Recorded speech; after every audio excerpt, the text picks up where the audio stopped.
Behind the still expression of Calvin Coolidge, the man known as Silent Cal, was a father torn apart by loss and held together by legacy. His two sons, Calvin Jr. and John, lived in very different lights. One passed away from a preventable infection in the prime of youth. The other, John, lived quietly but left an undeniable mark by preserving not just his family's memory, but a piece of American history. Number 2. John Coolidge.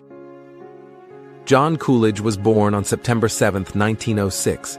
He lived through his father's rise in politics, from Massachusetts governor to vice president, then to president.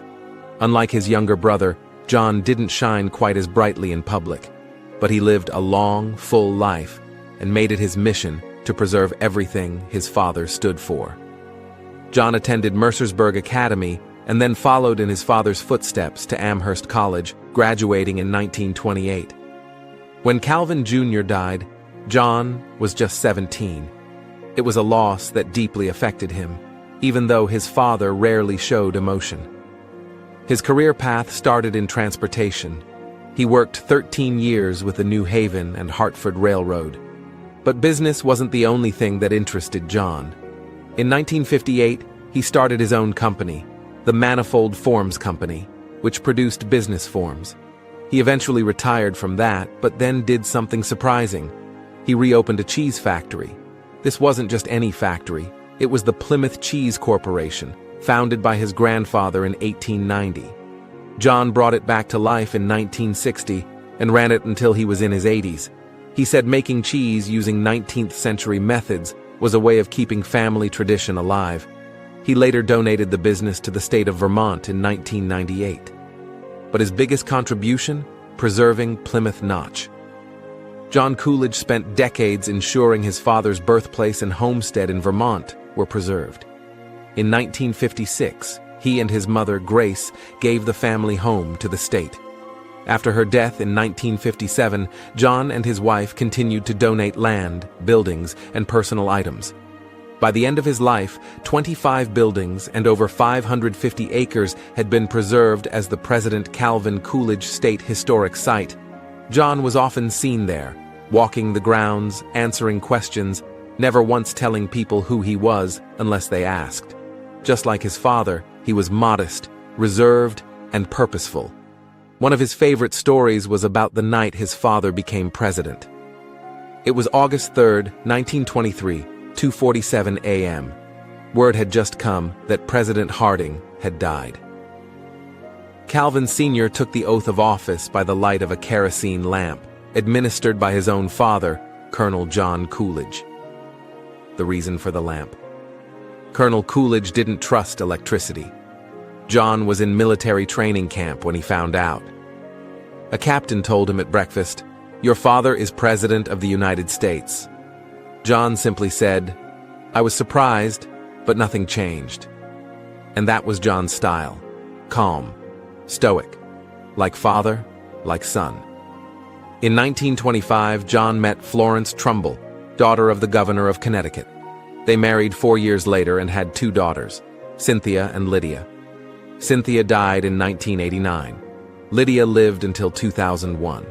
John stayed active in Republican politics, mostly behind the scenes, and also served on the board of the Harvard Art Museum. He made speeches, wrote letters to the editor, and defended his father's policies, particularly against New Deal critics. But he never chased the spotlight. Even when he traveled, like that time he and his family were on the same boat as gangster Meyer Lansky, he sailed cabin class, not first. Every year, John attended the July 4th ceremony at Plymouth Notch, his father's birthday, laying a wreath, standing quietly by the grave. In the last year of his life, too frail to climb the stone steps, he stayed in his car, watching. John Coolidge died on May 31st, 2000, at the age of 93. He was buried in Plymouth Notch beside his parents and his brother. Number 1. Calvin Coolidge Jr. Calvin Coolidge Jr. was born on April 13, 1908 in Northampton, Massachusetts. His parents, Calvin and Grace Coolidge, nicknamed him Bunny. He was cheerful, kind, and shared a close bond with his older brother, John.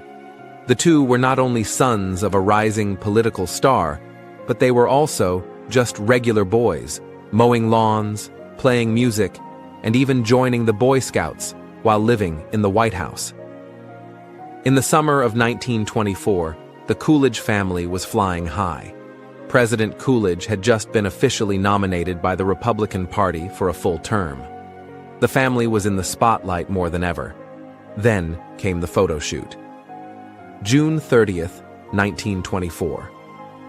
Washington, D.C. was boiling, 91 degrees, humid and oppressive, but Calvin Sr., known for being strict, insisted his sons wear wool suits and full formal attire for campaign photos. And afterward, 16-year-old Calvin Jr. did what most kids would have done. He kicked off the dress shoes and hit the tennis court behind the White House. What he didn't do was put on socks. That tiny decision had massive consequences. A blister formed on his right foot. Nothing unusual. But within days, the blister had become infected. The bacteria, Staphylococcus aureus, spread through his body. At a time before antibiotics, the infection escalated into sepsis. His body shut down.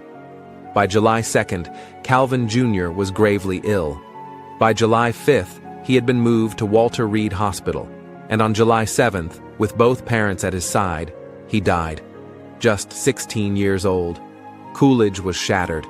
He later wrote in his autobiography, "When he went, the power and the glory of the presidency went with him." Some say he collapsed in grief. Others say he held it together. But behind the scenes, his agony was undeniable. He barely slept.